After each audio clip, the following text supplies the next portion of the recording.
요엘서 2장 28절에서 32절. 그 뒤에 내가 내 영을 모든 육체 위에 부어주리니 너희의 아들 딸들은 대언하며 너희의 늙은이들은 꿈을 꾸고 너희의 젊은이들은 환상들을 보리라. 또 그날들에 내가 내 영을 남종과 여종들 위에 부어주며 하늘들과 땅에서 이적들을 보이리니 곧 피와 불과 연기 기둥들이로다. 크고 두려운 주의 날이 이르기 전에 해가 변하여 어두움이 되고 달이 변하여 피가 되려니와 누구든지 주의 이름을 부르는 자는 구출을 받으리니 주가 말한 대로 시온산과 예루살렘에 구출이 있으며 또 주가 부를 남은 자들에게도 구출이 있으리라. 아멘. 사도행전 28장 31절입니다.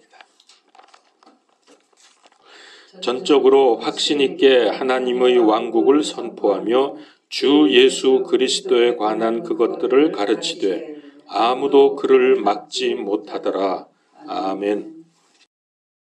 아까도 말씀을 드렸습니다마는 이태원 참사 토요일에 있었습니다. 제가 지난 주일날 피켓 들고 서울역에 서 있는데 중년 여자분이 오시더니 수고하신다고 애쓰시네요. 그러면서 문구가 참 좋습니다. 그러더라고요. 여러분 문구 뭐죠? 제가 들고 있는 피켓 문구. 죽음이 끝이 아닙니다. 예수 그리스도 믿으세요. 그렇게 돼 있죠. 그걸 보면서 참 문구가 좋다 그러면서 너무나 이게 오늘 특별히 감동적이래요.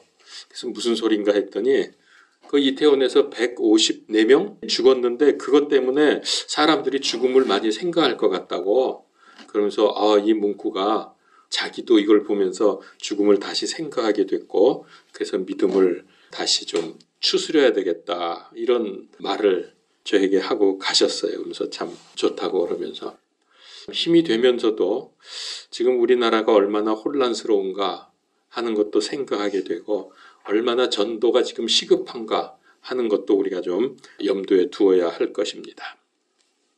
자, 오순절이 이제 여기에 많이 해당이 된다고 할까요? 적당한 계절인데요, 지금이. 우리가 오순절 하면 제일 먼저 떠오르는 거 두 가지가 있죠. 일단 성령 강림 사건, 그 다음에 교회 탄생. 이 두 가지가 오순절 그러면 우리 성도들에게는 가장 먼저 떠오르는 얘기입니다. 성령 강림과 교회 탄생. 그리고 이 두 가지가 사실 오순절에서 가장 중요한 예표입니다. 그런데 성령님께서 오셔서 한 번의 역사로 끝난 것이 아닙니다. 그 당시에 한 번 끝난 것이 아니라 초대교회가 핍박 속에서도 복음의 불씨를 온 세상에 퍼뜨려서 수많은 혼들을 구원해내는 성령님의 역사가 있었는데 그것이 그때로부터 시작을 해서 지금까지 그리고 앞으로도 계속될 것입니다. 복음의 씨앗이 자라서 맺어진 열매는 추수가 되어서 영적인 창고인 교회로 거두어 들여집니다. 7.7절이 무엇을 수확한 것을 감사하는 명절이죠? 밀이죠. 그래서 전에도 한마디 하고 지나갔었는데 7.7절을 맥추절이라고 하는 것은 이건 잘못된 용어입니다. 번역이 잘못된 번역인지. 보리는 아시지만은 초실절이 보리 추수 감사하는 명절이고요. 오순절은 밀입니다. 밀. 그래서 맺어진 열매를 추수하는 이 마지막 때에 살고 있거든요. 굉장히 중요합니다. 추수가 되어야 영적인 창고인 곳간에 교회에 모아들여져야 이것이 알곡으로 하나님께 드려지는 것 아닙니까? 그래서 7.7절이 밀 수확을 감사하는 명절인 이유가 바로 이겁니다. 왜 우리가 감사해야 되는가? 지금은 이 명절의 예표가 성취되는 기간입니다. 그래서 우리는 예수 그리스도 복음을 증거하면서 맺어진 열매를 영적인 창고에 거두어들이는 복음의 추수꾼들입니다. 추수꾼, 이게 신천지에서 추수꾼이라는 말을 써가지고 조금 좀 말하기가 그런데 맞아요. 그러니까 그 사람들이 다 용어를 갖다가 쓰는 겁니다. 우리는 복음의 추수꾼들입니다. 또 중요한 것은 주께서 재림할 때 있을 마지막 추수와 심판에 대한 예표적인 교훈을 정확히 알고 대비하는 것이 중요합니다. 이 명절을 지키기 위해서 예루살렘에 올 때 빈손으로 오지 말고 예물을 가져오도록 말씀하셨습니다. 이 내용은 제가 지지난주에 자세히 말씀을 드렸기 때문에 간단히 그 의미를 요약해 보겠습니다. 출 이집트를 통해서 구원받았지요. 그리고 죄의 용서를 받았습니다. 어린 양의 피로. 그리고 드디어 가나안에 들어와서 추수를 합니다. 이 모든 것이 하나님의 은혜로 된 것이고 앞으로도 마찬가지다. 하나님의 은혜가 아니면 우리는 살 수가 없다. 그래서 모여서 감사 예물을 드리면서 하나님을 찬양하게 하셨습니다. 이것이 명절에 특별히 오순절, 이 77절의 중요한 의미죠. 그런데 지금은 이 의미가 거의 사라져 버렸다는 겁니다. 가장 큰 이유는 우리의 믿음의 연약함이 있겠고 또 특별히 외적으로는 농사를 우리가 짓지 않기 때문입니다. 또 국가적으로도 많은 양의 농산물을 수입해서 먹기 때문에 이게 추수가 얼마나 농부의 마음을 감동감화시키는지 얼마나 감사한지 이걸 우리가 느끼지는 못하는 거예요. 그래서 77절뿐만 아니라 성경의 명절들이 많이 퇴색이 되었고 피상적인 것으로 지금 그렇게 우리에게 다가옵니다. 명절은 무엇입니까? 7 명절을 지금 쭉 보고 있는데 하나님의 독생자, 오랫동안 기다리던 메시아, 구원자, 그리고 예언들, 왕이시며 장차 재림하실 분, 이 예수 그리스도를 담고 있는 것이 명절입니다. 그래서 이 명절을 안다고 하는 것은 우리 복음의 핵심이라는 거죠. 그러면은 역사상 나타나서 미혹했던 수많은 거짓 대언자들, 거짓 메시아들, 거짓 그리스도가 있고 진짜 왕이신 예수 그리스도를 어떻게 구분해 낼 수가 있겠습니까? 많은 사람들이 미혹당하잖아요. 여기 그리스도가 있다, 저기 있다 그러는데 거기 가지 말라 그랬거든요. 근데 역사상 얼마나 많은 이런 가짜들이 나왔습니까? 자, 우리가 구분할 수 있는 가장 핵심적이고 중요한 것은 바로 이겁니다. 구약의 모든 메시아 예언을 완벽하게 성취해야 합니다. 특별히 명절에 예언된 예표를 시간적으로도 정확하게 성취를 해내어야만 합니다. 그래야 메시아죠. 진짜 메시아죠. 모세시대 여호와의 명절이 계시가 된 후부터 지금까지 약 3,500년이 지났습니다. 근데 돌아볼 때 구약과 명절에 예언된 예표들 이거를 날짜와 순서에 따라서 정확하게 이루신 분은 오직 그리스도이신 예수님 한 분뿐입니다. 그분은 유대인의 신앙력으로 아비월 14일 6월절 어린 양으로 죽임을 당하셨습니다. 그렇게 해서 믿는 자들의 죄를 제거해 주셨습니다. 그리고 그 다음날 15일은 무교절인데 믿는 사람들이 죄를 완전히 용서를 받았다는 것을 의미하는 무교병을 먹게 됩니다. 그리고 그 다음날 16일은 초실절. 자, 이렇게 3일 연거푸 명절이 계속 되잖아요. 그래서 이 16일에는 초실절로서 예수님의 부활을 예표했는데 이 모든 일들을 완벽하게 성취하신 분은 예수님뿐이다. 지금까지 나온 가짜들이 이런 거 했습니까? 근데 왜 거기에 미혹을 당하죠? 자, 이때부터 7 안식일이 지난 다음 날, 그게 77절, 오순절 아닙니까? 그때 우리가 알죠. 빵을 2개를 드리도록 하셨습니다. 레위기 23장 17절에 보면 빵을 2개를 드리라 그랬어요. 이거는 무슨 뜻입니까? 신약 교회에서 유대인과 이방인이 하나가 된다는 예표입니다. 이제 신약 시대에 들어와서 교회 안에서 유대인과 이방인이 하나가 되는 겁니다. 예표와 언약대로 성령님께서 강림을 하셨고 복음이 전해지면서 교회가 세워졌습니다. 그리스도 안에서 유대인과 이방인이 하나가 되는 역사가 일어났습니다. 지금 우리가 그 시대 아닙니까? 메시아닉 주들이 지금 일어나고 있지 않습니까? 자, 간략히 설명을 드리면 마지막 때에 이스라엘에 부어질 주의 영에 관한 말씀이 오늘 본문으로 본 요엘서 2장 28절에서 32절 예언의 말씀입니다. 너무나 중요하기 때문에 한 번의 예언 성취로 끝나는 것이 아니라 예언 후에 한 번 성취되고 그 다음에 마지막 때 두 번째 또 성취가 되는 이거를 뭐라 그런다고요? 이중 예언이다 그럽니다. 성경에 많습니다. 이중 예언으로 되어 있는 게. 근데 그것들의 공통점은 너무너무 중요한 내용들, 너무나 중요한 것들이 이중 예언으로 합니다. 이제 왜 그렇게 하는가를 제가 이제 조금 이따 말씀을 드리겠습니다. 자, 이 요엘서 2장의 예언도 이중 예언이라고 했는데 첫 번째 성취는 언제 있었죠? 사도행전 2장에 나오죠? 예, 성령님께서 오셔가지고서 막 급하고 강한 바람 소리로 불의 혀같이 갈라지면서 막 와서 엄청난 복음의 역사가 일어났잖아요. 거기 제자들이 모였다가 나가가지고서 각 나라의 말로 그 방언으로 복음 전하고 그래서 하루에 막 3,000명씩도 회개하고 돌아오고 5,000명도 회개하고 돌아오고 이런 어마어마한 일들이 벌어졌다고요. 이게 요엘서 2장 예언의 성취예요. 첫 번째 성취입니다. 이게 중요해요. 지금 우리 시대에 또 일어날 거기 때문에 그래요.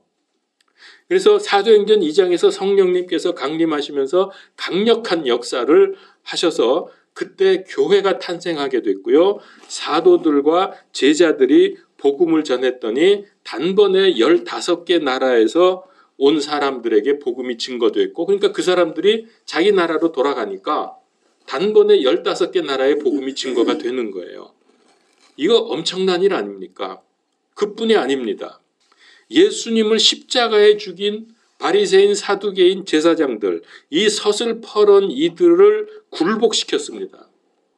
복음은 요원의 불길처럼 번져서 이방 지역으로 나가더니 단 몇십 년 만에 소아시아, 유럽, 아프리카, 인도까지 퍼져나가게 되었습니다. 물론 이 과정에서 여러 가지 많은 사건들을 당했지만은 드디어 복음을 막는 마귀의 본산이며 핍박의 본부인 로마에 바울이 복음을 들고 들어가게 됩니다. 놀라운 일이죠. 그래서 오늘 말씀의 사도행전 28장 31절 마지막 장 마지막 절 아닙니까? 바울이 로마에서 어떻게 했는지를 보여주는 구절입니다. 다시 한번 보겠습니다. 28장 31절 전적으로 확신 있게 하나님의 왕국을 선포하며 주 예수님에 관한 그것들을 가르치되 뭐요?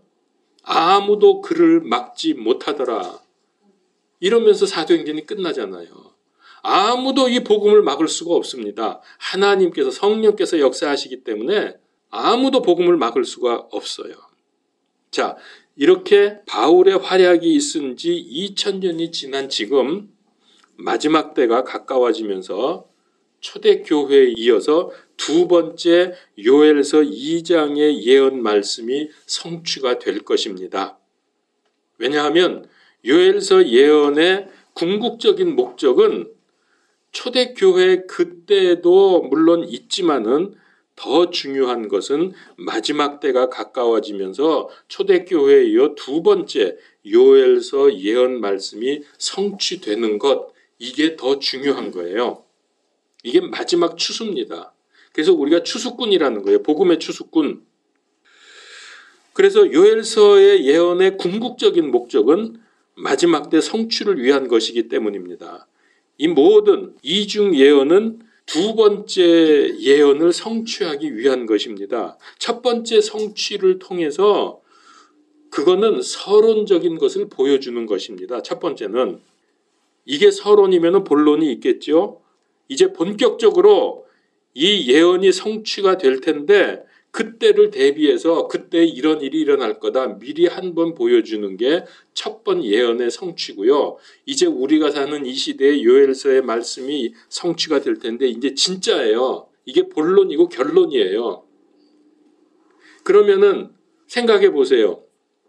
초대교회 때 그렇게 어마어마한 성령님의 역사가 있었는데 이제 우리 시대에 다시 한번 이런 일이 일어나게 된다면 그때보다 훨씬 더 강력하고 더 놀라운 일들이 일어나지 않겠습니까? 복음의 역사가, 큰 복음의 역사가 일어나지 않겠습니까? 우리가 이걸 지금 기대하는 거예요. 그래서 이것을 잘 말씀을 알고 대비하면서 기도하면서 준비해야 됩니다.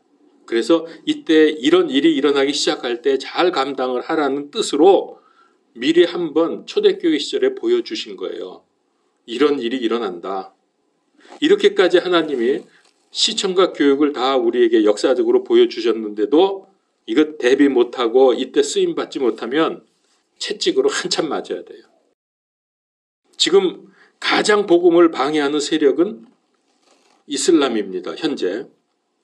최근에 2년 동안 이슬람 인구가 2억 명이 늘었다는 통계가 나왔습니다. 2년 동안 2억 명의 이슬람이 늘었어요. 그중에 많은 숫자가 자녀들로 태어난 아이들이 부모의 믿음을 받아서 이슬람 교도가 되는 것이죠. 그러니 이게 얼마나 무섭습니까? 어렸을 때부터 그 악한 사상을 교육을 받고 자라니. 근데 반면에 기독교는 숫자가 줄어들고 있습니다. 그러나 여러분 우리 걱정할 필요는 없습니다. 이제 마지막 때 마귀가 이렇게 강력한 역사를 하지만은 그러나 하나님께서는 자신의 백성들을 위해서 더 큰 능력으로 역사하실 것입니다. 그게 바로 요엘서 2장 말씀의 우리 시대의 성취입니다. 그래서 중동을 비롯해서 전 세계에서 복음의 큰 역사가 일어날 것입니다. 그게 오늘 사도행전 28장 31절에 아무도 그를 막지 못하더라. 우리에게 이 말씀이 성취되어야 합니다. 이제 우리가 복음 들고 나갈 때 막을 사람, 막을 세력이 있을 수가 없어. 왜? 성령님께서 우리와 함께 하시며 현장으로 나아가기 때문에. 자, 이제 곧 요엘서 2장의 본격적이고 결론적인 성취가 있을 것이기 때문에 지금이 얼마나 중요한 시기이며 또 잘 대비를 해야 하는지 각성해야 합니다. 그래서 우리 각자와 우리 교회는 전도와 선교에 총력을 기울여야 합니다. 이게 우리의 존재의 목적이에요. 보세요. 지금도 메시아닉주들이 지속적으로 일어나고 있지 않습니까? 말씀이 지금 그대로 성취되고 있단 말이에요. 그래서 잘 준비하고 잘 쓰임받으면 복된 인생, 성공하는 인생이 되겠지만 이렇게 애타게 반복해서 알려주는데도 딴소리하고 멀뚱멀뚱 분별하지 못하고 있다면 이후에 하나님 앞에서 큰 책망을 듣고 채찍을 많이 맞을 겁니다. 누가복음서 12장 47절. 자기 주인의 뜻을 알고도 자기를 예비하지 아니하고 주인의 뜻대로 행하지 아니한 그 종은 채찍을 많이 맞되 알지 못하고 채찍 맞을 일들을 한 자는 적게 맞으리라. 누구든지 많이 받은 자에게는 사람들이 많이 요구할 것이요 사람들이 많이 맡긴 자에게는 더 많이 달라고 하리라. 여러분들은 나는 몰랐어요 라고 말할 수 없죠. 이제 저를 통해서 하나님이 알려주셨잖아. 그러니까 이제는 상을 많이 받든지 아니면 많이 얻어맞든지 둘 중에 하나예요. 중간이 없어요. 사람이 어떻게 3,500여 년 동안의 일을 예언하고 성취할 수 있습니까? 이건 불가능하죠. 0%죠. 이거는 있을 수가 없어요. 3,500년? 사람의 수명이 길어야 100년인데 3,500년 전에 예언하고 어떻게 성취를 합니까? 그래서 예수님 외에 누가 이렇게 정확하게 모든 예언과 언약과 예표들을 한치의 오차도 없이 이룰 수 있겠습니까? 이건 전능하신 하나님만이 가능합니다. 그래서 성경의 예수 그리스도만이 진짜 구원자요 하나님이십니다. 다른 거 절대로 따라가지 마십시오. 뭐 기적이 일어났다, 뭐 금가루가 하늘에서 내려왔다, 이게 뭡니까 도대체? 뭐 조금만 기적적인 일만 일어나면은 뭐 거기 우르르 몰려가고, 제발 우리 이러지 맙시다. 마귀도 기적을 행할 능력이 있습니다. 자, 이 정도로 예수 그리스도가 확실하게 성경을 통해서 증거가 됐는데, 자, 이 정도면 아무리 머리가 나빠도 부인할 수 없죠. 근데 이래도 예수님을 부인한다. 제가 지난 주간인가 말씀드렸죠. 전철 타고 온다 어떤 할아버지가 예수님 얘기했더니 예수도 귀신이라고. 예수도 귀신이지 그러더라고요. 예수님은 귀신이 아니고 하나님입니다.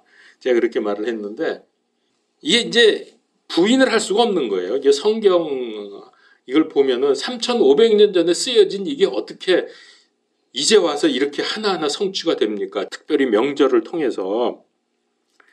자, 이래도 예수님을 부인한다고 하면 이거는 증거가 부족하거나 증거가 없어서가 아니라 마귀 자식이기 때문에 그런 거예요. 이렇게 증거를 대는데도 부정하면 그건 마귀 자식이지 더 이상 뭐겠어요, 그게. 이렇게 해서 제가 오순절에 대해서 15주간에 걸쳐서 말씀을 드렸습니다. 오순절만. 여호와의 명절은 7개 명절, 유월절, 무교절, 초실절, 오순절, 요 4개가 봄 명절이고요. 나팔절, 속죄절, 장막절, 이 3개가 가을 명절입니다. 우리가 이제 오순절을 오늘로 끝나게 됐는데요. 봄 명절이 끝난 겁니다. 이렇게 7명절은 두 부분으로 나누어집니다. 그래서 이 봄의 3명절은 이미 성취가 되었고요. 유월절, 무교절, 초실절, 그 다음에 오순절은 지금 진행 중인데 막바지고요. 지금 끝부분이고요. 이제 잠시 후면 곧 이어서 가을절기, 나팔절, 속죄절, 장막절이 성취가 되어 갈 것입니다. 가을 명절은 예수님의 재림과 아주 직접적으로 연결이 되어 있습니다. 그래서 가을 명절은 예수님의 재림을 예표합니다. 봄 명절이 우리가 지금까지 본 대로 완벽하게 성취가 되었기 때문에 이제 앞으로 올 가을 명절도 완벽하게 성취될 것이 확실합니다. 뭐 봄에는 그렇다 쳐도 가을은 안 될 거야. 여러분 혹시 그렇게 생각하시는 분 있어요? 그렇게 생각해요? 그거는 만약에 그렇다 그러면 그건 누구 자식이라고? 예. 자, 이제 다음 주부터는 가을 명절을 말씀을 드릴 텐데 간략히 좀 정리를 해보겠습니다. 예수 그리스도의 구원을 예표하는 유월절, 그 다음에 속죄 이후에 죄 없는 거룩한 삶을 예표하는 무교절, 예수 그리스도께서 부활의 첫 열매가 되실 것을 예표한 초실절, 그리고 복음 전파로 교회가 탄생하고 교회 안에서 유대인과 이방인이 하나가 될 것을 예표한 오순절, 여기까지 우리 지금 본 겁니다. 이것을 말씀하신 성경 구절을 두 군데만 보죠. 이 오순절에서 유대인과 이방인이 하나가 될 거를 우리가 그냥 읽다 보면 이게 그 구절인지 잘 모를 수가 있기 때문에 제가 말씀을 드리는 겁니다. 고린도전서 10장 17절에 우리가 많아도 한 빵이요 한 몸이니 이는 우리가 다 그 한 빵에 참여하는 자들이기 때문이라. 물론 이게 이제 교회적으로 여러 지체를 말할 수도 있지만은 좀 더 근본적으로는 유대인과 이방인의 하나됨을 말씀하시는 겁니다. 또 사도행전 10장 34절 35절 이에 베드로가 입을 열어 말하되 내가 진실로 하나님의 사람들의 외모를 중시하지 아니하고, 여기서 외모가 뭐냐면은 유대인과 이방인 민족을 갈라내는 그런 걸 말하는 겁니다. 옷 입은 걸 말하는 게 아니라. 그래서 이 외모를 중시하지 아니하고 모든 민족 중에서 자신을 두려워하며 의를 행하는 사람을 받아주시는 줄 깨달았도다. 그러니까 외모, 즉 혈통이나 이런 외적인 것을 중시하지 않고 내적인 믿음을 보시고 하나가 되게 하신다는 뜻입니다. 자, 우리가 명절들의 예표를 간략하게 지금 보았는데 믿음의 삶의 과정이 순서대로 진행이 됩니다. 우리 지금 쭉 순서를 봤지만 그대로 순서대로 진행이 되지 않습니까? 자, 그런 의미에서 우리 다시 한번 순서대로 명절들을 보겠습니다. 다시 반복합니다. 어린 양의 피를 보신 하나님께서 죽음의 재앙을 면케해 주신 구원의 유월절, 구원받은 사람으로서 누룩을 제거하고 죄를 청산하는 삶을 살라고 하는 무교절. 그런 후에, 자, 순서대로입니다. 그런 후에 하나님 앞에서 성화, 즉 새 사람으로 부활을 경험하는 초실절. 그리고 하나님께 드려지는 삶으로 사명을 감당해야 하는데, 이것이 성령님의 역사로 복음을 선포하는 오순절. 자, 여기까지 4절기. 다음 주부터는 가을 명절인데요. 가을 명절은 이제 7째 달, 유대력으로 7째 달부터 시작이 되는데, 나팔절, 속죄절, 장막절. 나팔절은 나팔 소리를 듣고 깨어 재림하시는 예수님을 맞이해야 된다. 속죄절, 재림 예수님을 맞이할 때 돌이켜서 자기 죄를 자백함으로 완전한 속죄가 이루어진다. 장막절, 재림하시는 예수님과 함께 풍요로움과 기쁨을 누리는 그런 궁극적인 그리스도의 천년 왕국을 예표합니다. 이제 이 3가지가 남아 있습니다. 우리에게 이 3가지는 전부 다 예수님의 재림과 관련되어 있습니다. 자, 정리를 해보죠. 자, 우리가 이제 명절들을 보고 있는 중인데요. 명절을 주신 하나님께서는 우리의 모든 삶이 명절이 되기를 원하십니다. 명절의 핵심은 예수 그리스도이기 때문에 명절의 삶을 산다면 우리의 삶의 중심은 자동으로 예수 그리스도가 되기 때문입니다. 자, 이때 우리는 하나님의 모든 좋은 것들을 다 누릴 수 있습니다. 이 누림은 그리스도 안에 있습니다. 그러면 하나님께 영광 돌리는 삶이 됩니다. 명절 같은 감사와 기쁨이 있는 삶에는 안식이 있고요, 누림이 있고 감히 마귀 사탄이 덤비지 못합니다. 그래서 명절의 삶은 가장 복된 인생이고 영적 전쟁에서 항상 승리한다. 우리가 명절의 삶, 항상 명절과 같은 삶을 산다는 것이 이렇게 중요합니다. 이 안에 모든 것이 다 들어있다고 해도 과언이 아닙니다. 기도하겠습니다. 은혜 하나님, 명절을 알면 알아갈수록 얼마나 예수 그리스도를 분명하게 정확하게 알려주고 또 이렇게 살아야 되는 것을 말씀하시는 것인지 깨닫게 됩니다.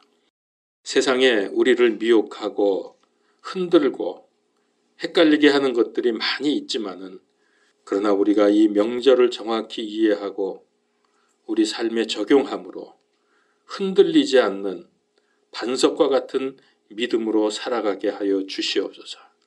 그래서 이제 앞으로 곧 오실 주님의 재림을 잘 준비하고 맞이하는 귀한 인생들이 되게 하시고, 특별히 이제 오순절 마지막 때 성취될 요엘서 2장의 말씀 귀하게 쓰임받는 하나님의 자녀들이 다 되게 하여 주시옵소서. 예수 그리스도 이름으로 기도하옵나이다. 아멘.